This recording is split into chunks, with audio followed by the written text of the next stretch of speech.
ஹாஸ்பிட்டலே வச்சு சத்யாவோட கதையை முடிக்க பிளான் பண்றீங்க, கரெக்டா? அது எப்படி முடியும்? நந்தினி தான் பாதுகாப்புக்காக போலீஸை நிறுத்திட்டு போயிருக்காளே.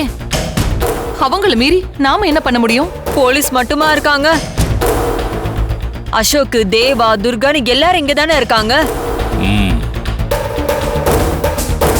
அத்தனை பேர் கண்ணையும் மண்ணை தூவி சத்யாவோட கதையை முடிக்கணும். அப்பா, நான் வேணா எனக்கு தெரிஞ்ச பசங்களை ஏற்பாடு பண்ணட்டுமா? அதெல்லாம் வேண்டாம். நம்ம அத்தனை பேர் கழுத்துக்கு மேலேயும் கத்தி தொங்கிக்கிட்டு இருக்கு. இப்ப நாம ரொம்ப கவனமா இருந்து காரியத்தை கச்சிதமா முடிச்சாகணும். இல்லன்னா நாம மொத்த பேரும் உள்ள போக வேண்டியதுதான்.